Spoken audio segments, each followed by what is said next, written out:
Bharatiya Janata party రాష్ట్ర కార్యాలయంపై దాడి చేయడం అమానుషమని బీజేపీ జిల్లా అధ్యక్షుడు డాక్టర్ నాగం వర్షిత్ రెడ్డి అన్నారు. దాడిని ఖండిస్తూ బీజేపీ జిల్లా పార్టీ ఆధ్వర్యంలో నిరసన కార్యక్రమం చేపట్టారు. హైదరాబాద్లోని భారతీయ జనతా పార్టీ రాష్ట్ర కార్యాలయంపై కాంగ్రెస్ పార్టీ గుండాలు పథకం ప్రకారం దాడి చేసి బీజేపీ నాయకులపై భౌతిక దాడి చేసి గాయపరచడాన్ని నిరసిస్తూ బుధవారం బీజేపీ జిల్లా పార్టీ ఆధ్వర్యంలో స్థానిక క్లాక్ టవర్ వద్ద నిరసన ప్రదర్శన నిర్వహించారు. ఈ సందర్భంగా బీజేపీ జిల్లా అధ్యక్షుడు మాట్లాడుతూ హైదరాబాద్లోని బీజేపీ రాష్ట్ర కార్యాలయంపై కాంగ్రెస్ పార్టీ గుండాలు దాడి చేయడంతో పాటు నాయకులు కార్యకర్తలపై భౌతిక దాడులకు పాల్పడడం అమానుషమని అన్నారు. దాడి చేసిన వారిని వెంటనే అరెస్టు చేయాలని డిమాండ్ చేశారు. బీజేపీ రాష్ట్ర కార్యవర్గ సభ్యుడు వీరెల్లి చంద్రశేఖర్ మాట్లాడుతూ ప్రజాస్వామ్యంలో ప్రతి ఒక్కరూ నిరసన తెలిపే హక్కు ఉందని, ఆ నిరసన ముసుగులో పథకం ప్రకారం బీజేపీ కార్యాలయంపై దాడి చేయడం సరికాదన్నారు.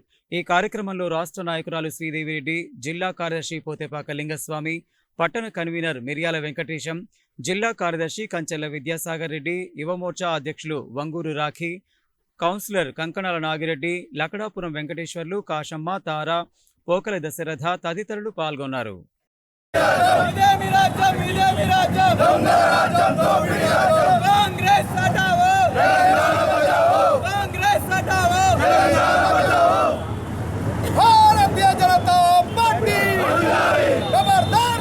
ఎమ్మెల్యే మరియు మంత్రివర్యులు కోమటిరెడ్డి వెంకటరెడ్డి గారు మరి ఇప్పటి వరకు కూడా మరి వారు ఏమీ పెదవి విప్పలేదు.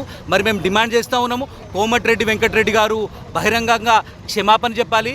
ఈ యొక్క రాష్ట్ర ముఖ్యమంత్రి రేవంత్ రెడ్డి గారు క్షమాపణ చెబుతూ మరి యొక్క ఏదైతే యూత్ కాంగ్రెస్ అధ్యక్షుడు ఎవడైతే ఉన్నాడో మరి వాడితో పాటు వాడు పెద్ద డ్రగ్గిస్ట్ అని చెప్పి కూడా మరి నిన్న వచ్చినటువంటి కాంగ్రెస్ కార్యకర్తలే కొంతమంది చెప్తున్నటువంటి పరిస్థితి మనం చూస్తూ ఉన్నాము. మరి దానికి సంబంధించిన ఒకరిద్దరు వాళ్ళు మైక్లలో మాట్లాడుతూ ఉంటే నోర్లు కూడా తిరుగుతలేవు. మరి ఆ యొక్క యూత్ కాంగ్రెస్ లీడర్లు ఎవరైతే ఉన్నారో వారి మీద ఒక డ్రగ్ పరీక్షలు కూడా నిర్వహించాలి.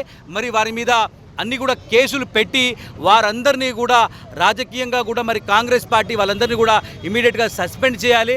ఇటువంటి బౌద్ధిక దాడులకి మరి తెగించినటువంటి కాంగ్రెస్ పార్టీ వైఖరి చాలా చాలా సిగ్గుచేటని చెప్పి ఈ సందర్భంగా మేము రాష్ట్ర వ్యాప్తంగా కూడా మరి భారతీయ జనతా పార్టీ మీరు చూడొచ్చు ఏ రకంగా మరి నిరసన తెలియజేస్తాము. నిరసన తెలియజేయడం తప్పు కాదు, కానీ ఈ యొక్క మరి రాష్ట్ర కార్యాలయం మీదకే వీరు మరి తెగించి వస్తున్నారంటే మరి యొక్క కాంగ్రెస్ పార్టీ వైఖరి ఎట్లా ఉన్నది? మరి స్థానిక సమస్యలు పరిష్కరించకుండా మరి ఈ సమస్యలని మరి ప్రజల ఆలోచనని మళ్లించే విధంగా ఈ యొక్క కాంగ్రెస్ వైఖరి ఉన్నప్పటికీ కూడా మరి స్థానిక సంస్థల ఎలక్షన్లో ఈ యొక్క కాంగ్రెస్ పార్టీకి గుణపాఠం చెప్పడం ఖాయము. మీ కాలం చెల్లింది.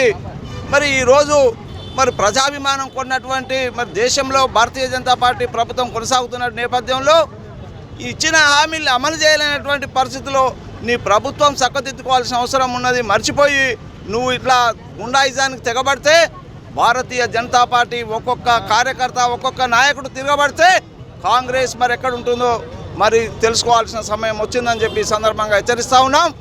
ఇప్పటికైనా బుద్ధి తెచ్చుకొని ఈ దాడులకు దిగొద్దనే విషయంలో మీకు మరొకసారి హెచ్చరిస్తూ ఉన్నాం. దాడులకు దిగితే తగిన మూల్యం చెల్లించుకోవాల్సి వస్తుందని కూడా ఈ సందర్భంగా హెచ్చరిస్తూ ఉన్నాం. మాకు తలలు వలగొట్టి ఒక ప్రధాన కార్యదర్శికి తల పగిలింది, ఎస్సీ మోర్చా వాళ్ళకి తలలు వలిగినాయి. ఇట్లాంటి సంఘటనలు కాంగ్రెస్ అంటే లాస్ట్ టైం బీఆర్ఎస్లో కూడా ఇట్లనే ఉండే. వేరే ప్రభుత్వం వేరే పార్టీలు ఏవి బతకొద్దని అందరినీ వాళ్ళల్లో కలుపుకొని ఎవరు నిరసనలు జరపొద్దని ఆ రోజు ప్రభుత్వం ఎట్లయితే చూసిందో ఈ రోజు కాంగ్రెస్ ప్రభుత్వం కూడా అదే చేస్తుంది. ఎక్కడా లేదు, మీరు గుర్తుపెట్టుకోండి. కాంగ్రెస్ నాయకులు ఎక్కడా లేదు, ఎక్కడో బెంగళూరు ఇట్లాంటి తెలంగాణలో మాత్రం ఉంది. కాపాడుకోండి. మీరు ఇట్లాంటి హింస ప్రేరేపిస్తే మా ఒక్కొక్క బీజేపీ నాయకులు ఏ రకంగా అయినా తెగబడతాం. ఇదే కోమటిరెడ్డి ఇంటిని ముట్టడి చెప్తాం. రేవంత్ రెడ్డి క్షమాపణ చెప్పాల్సిందే.